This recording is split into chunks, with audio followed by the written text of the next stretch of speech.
Welcome into the Wiltfong Whiparound with Steve Wiltfong. Today is Thursday, May 8th. I am your host, Josh Newberg, and we have a big show today. Just a couple days after number one quarterback Jared Curtis comes off the board.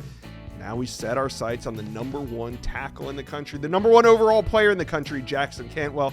And that is where we're going to start today's show. But first, guys, do me a favor and hit subscribe to the On3 Recruit channel. We are almost to 100K. You guys can help us get there. Hit subscribe for me, please. All right, let's bring in the great Steve Wiltfong. Steve, we're off the heels of the Jared Curtis commitment on Monday. Now we turn our focus to Jackson Cantwell. He's going to make a decision in under 5 days. Next Tuesday, well, this coming Tuesday, Jackson Cantwell comes off the board, but first, he's got a big visit to take. Yeah, he'll be at Georgia this weekend. Georgia's obviously my prediction on the On3 RPM, but with his commitment coming on May 12th, final offers are being put on the table. Our colleague Pete Nakos reporting that Miami offer coming in at a $2 million guarantee per year. So that is a lot of cheddar on the table, and certainly an enticing opportunity when you also account for the fact that Mario Cristobal and his staff have emphasis on the offensive line position. They have a track record of development with first-year offensive tackles getting on the field and doing well historically, from guys like Jonah Williams to Penei Sewell to now Francis Mauigoa. Cantwell's been to Miami a couple times, and again, the Hurricanes have put an enticing NIL opportunity on the table for Jackson Cantwell, and nobody can sleep on Miami down the stretch here. This Georgia visit is a chance to get back on campus, a place he's incredibly familiar with, around a coaching staff he loves, a program he definitely fits in. He loves the offensive line pedigree, the stage that Georgia plays on every Saturday, like-minded players, coaching staff. He really feels at home with Georgia, and I think this visit will answer all of his questions and get everything in order from an off-field infrastructure standpoint as well. So I still am riding with Georgia, but I do think that Miami is very much in there. Oregon rounds out the top three, and then you have Missouri, Michigan, and Ohio State being the three other programs that Jackson Cantwell is strongly considered. And as he told me 2 weeks ago, as he said in the On3 chat during Jared Curtis's announcement, I still don't know where I'm going. Yeah. He is going through his final dotting of the I's and crossing of the T's. I think he loves Georgia a ton.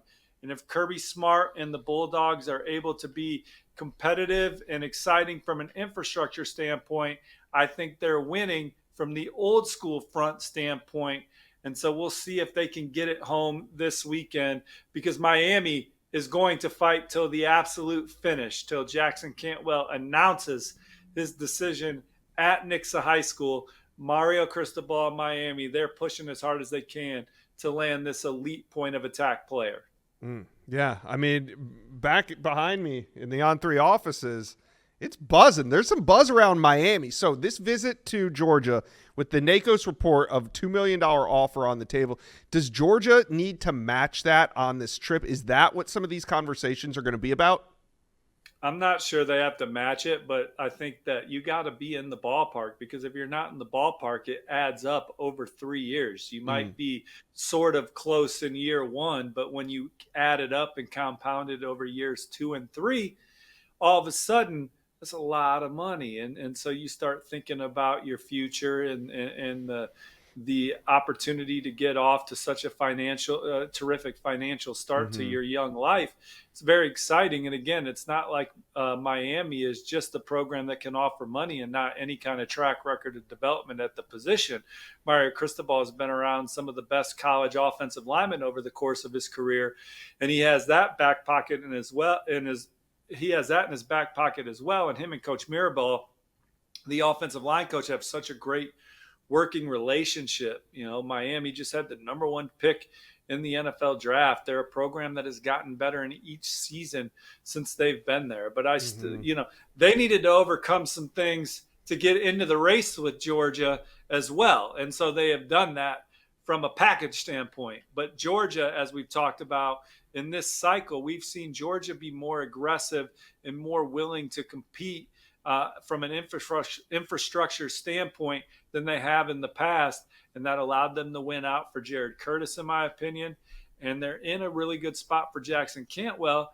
They just have some major competition, which is what would be expected with the number one player in the country.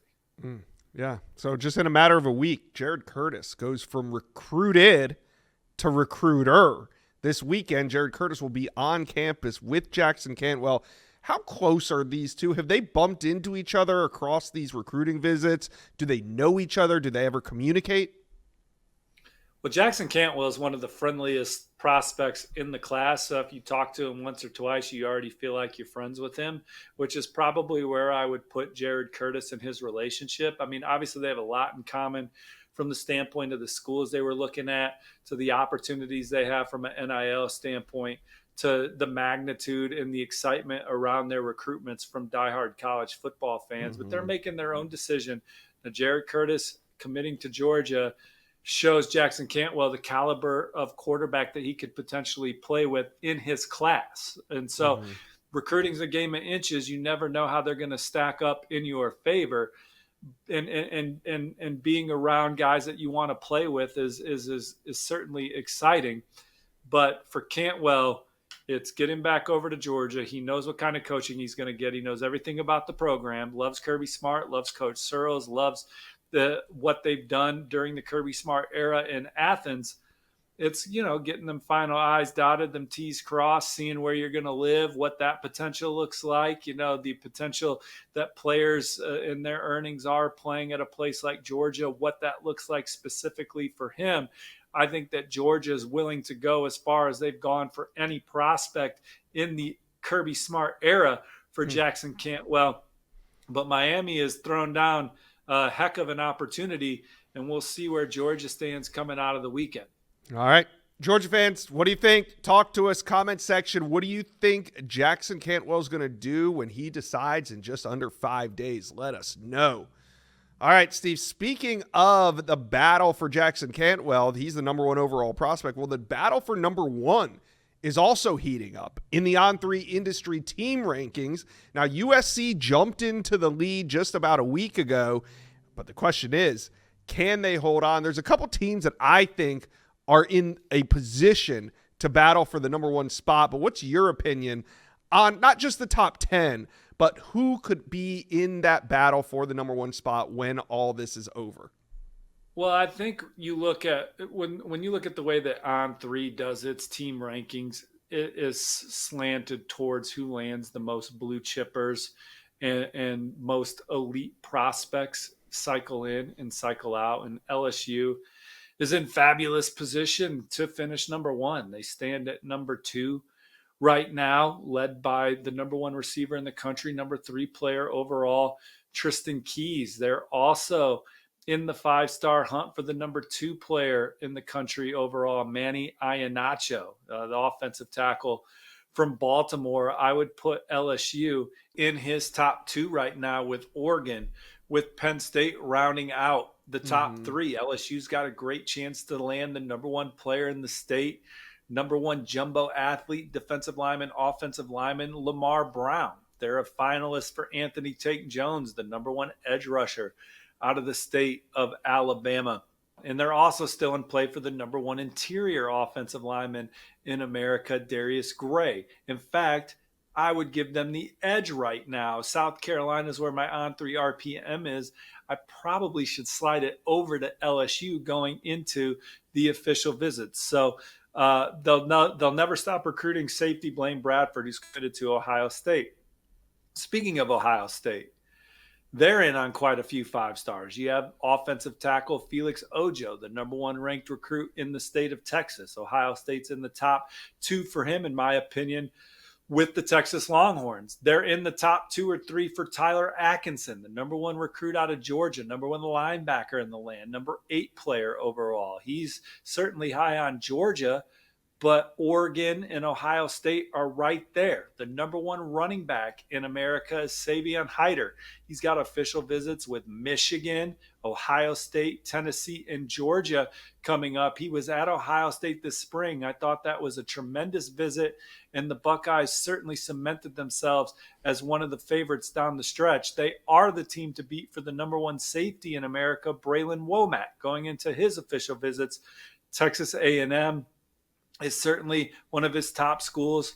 Florida is in there for Braylon Womack. Quite a few contenders still, but Ohio State setting the pace for him as he continues through his process. Ohio State also battling for Derek Cooper, the number 3 running back in the country. I left Jamarian Carlton out of the LSU part there, Josh, another 5-star that LSU's in the middle of it for. Certainly Georgia, when you talk about Jackson Cantwell, a prospect that they could go out there and land. Like I said, they're a finalist for Tyler Atkinson. They're a finalist for Savion Hyder. They're working to try and flip Xavier Griffin, one of the most coveted linebackers in the country, 5-star from in-state from USC. That would certainly be huge for them. They're a finalist for 5-star safety Jaira Edwards, the number 2 safety in the country, and then Georgia may be the leader for Derek Cooper, but Ohio State's really pushing hard for him. Ohio State's got a great shot at Carter Meadows too, number 34 player in the country. He's a 5-star with us. So Ohio State, LSU, Georgia, and then of course you got to talk about Oregon, right? That would be another program that I would put in the mix for the number 1 class in the land. Manny Iannaccio, the number 2 player overall, has named them his favorite. They're still swinging at Jackson Cantwell, but I think Iannaccio is more realistic. They're in it for Tyler Atkinson, the top-ranked linebacker. My on-3 RPM favors Oregon for Ryder Lyons. They're one of the favorites for the top corner in the country, Brandon Arrington. That's a big one for USC if they want to finish number 1. They got to keep Brandon Arrington in state. They got to keep the number 2 tight end in the country in state. I failed to mention him with Georgia. The Bulldogs have a great shot to land Mark Bowman as they battle Texas, Alabama, USC, among others. So that's kind of the lay of the land there. The programs that probably have the best chance to finish number 1. You have USC in pole position. If they can get Arrington and Mark Bowman, that's huge. They're still battling for Ryder Lyons. Oregon is certainly in the hunt, the defending Big Ten champs. Georgia, with all the names I just listed, they have a great chance of finishing number 1. They finished in the top 3 9 straight years, looking to do it for a 10th straight year. And then LSU, currently sitting at number 2, but a lot of elite players still on the board for the Tigers. I really like your opinion on that. I think there's a couple teams. Flash that back up there for a second. I think USC obviously has a very good chance to finish number 1. Steve, I disagree on LSU. Maybe I just have too much PTSD from last year But they're the right names. You can't leave them out of the conversation. They do. Yeah, they do. I just remember last year too much. That's a fault of mine. Then I would definitely have Ohio State in the mix. I think with Oregon losing Jared Curtis and seemingly fading for Jackson Cantwell, I think if they go 0 for 2 on Curtis and Cantwell, while I think they could definitely finish in the top 3, I just kind of take them out of the running for number 1. From a math standpoint, Iannaccio and Ryder Lyons keeps you in there in the conversation. Yeah, it keeps you in the conversation for sure. And then you go get Messiah. But I think if Cantwell ends up at Georgia, that's a big blow to Oregon's chances. Absolutely. But if Oregon can get a Brandon Arrington involved in there, Messiah Hampton, someone ranked in the top 50 for us that I think will be a huge riser on other networks as they continue to learn about them. So Oregon, they're in one of their toughest stretches of the Dan Lanning era on a recruiting standpoint, but still have a top 10 class and are still in the middle of it for many of the nation's best. And then there's just one team that's not pictured in that top 10 that we have to put in the conversation for number 1, and that's the Texas Longhorns. Well, of course, because they came and rallied big time at the end of last cycle Felix Ojo, certainly target numero uno for them. Just logged a prediction for them to land 4-star corner Hayward Howard, which they would beat LSU, among others for him. There's not as many Texas. We're not getting a lot of Texas mentions with the current 5 stars. Yeah. They have DFL committed.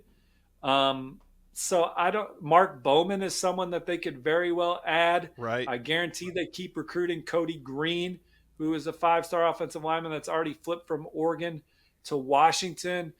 Xavier Crowell they're on the short list for, but I like Alabama. They're one of the finalists for Caden Prothrow, who's another that I should have mentioned at Georgia. So hopefully people are watching this entire segment as we kind of sift through these names and find out where their team's at. Jake Kruel is a big recruitment for Ohio State and Texas when you're talking about the battle for number one. Both those programs are a finalist. David Benjamin's another for USC, Oregon, Georgia are some of the number one contenders that he is high on. And Jet Washington, another top 40 prospect that could end up at Oregon, but USC's in there battling among others. So the Longhorns, I don't know. I would not put them in that lead group with Georgia, Oregon, LSU, USC, of course, and Ohio State. Those are your 5 favorites for the number one class. All right. Now, we do know that Texas is going to be formidable for the guys they want. It's just out of that 5-star mix, they're really Ojo, Bowman, and then they already have Diabell. Those are kind of their big targets. They're not really involved with a lot of those other guys for whatever reasons. They just like other guys better geographically, whatever, what have you. They're just not mixing it up for a lot of those guys right now. All right. Well, that's a thorough rundown on the current top 10 plus the battle for number one. So you guys chime in. Who do you think are the teams that have a legitimate shot at finishing number one? Let us know. All right, Steve, let's talk a little Notre Dame recruiting as go figure another week, another top target trending for the Irish, looking to improve on a top 5 class. Steve, what's the latest on Notre Dame? Well, Georgia running back Jonas Walton will announce his college decision on May 14th. He's going to do it right here on the On3 Recruits channel, so hit like and subscribe. Notre Dame is my On3 RPM favorite after 2 visits this calendar year. He loves what the Irish program brings on and off the field. Easy to see what Notre Dame loves here. A prolific back with 10.6 speed, physically ready to play on Saturdays right now. Notre Dame recently landed a commitment from Javian Osborne. If they can land Jonas Walton, that would give them 2 top 10 backs this cycle. So Notre Dame, one of the focal points of their football team is that run game. They're continuing to strengthen all their calling cards of their football team this cycle, from the offensive line to 2 terrific pass rushers in the fold, to going out there and potentially landing one of the best running back classes in the land. I like where they stand for Jonas Walton. They got another prospect on the board that they hope they land this week. That's defensive lineman Tiki Hola. He's out of Bastrop, Texas. He visited SMU over the weekend. That's who it's coming down to, Notre Dame and SMU. A lot of optimism around the blue and gold that they also land Tiki Hola, but SMU beating them for an in-state prospect, no layup. They had him on campus. Tiki had a great visit with Rhett Lashley and company, but those are the next 2 guys up potentially for the Irish as they look to build on a class that ranks number 4 nationally. Yes, right here on the On3 Recruits channel at 3 p.m. Eastern, Jonas Walton will be making his decision. Like Steve said, will it be Notre Dame, Alabama, Florida, Stanford, or Tennessee? It's all going down here on the On3 Recruits channel.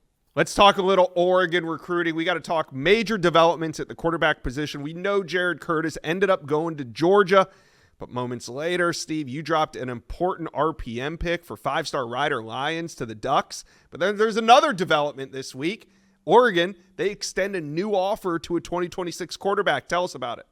Yeah, Matt Ponatoski out of Cincinnati Moeller, the Gatorade Player of the Year in the state of Ohio, and one of the best dual sport athletes in the 2026 class.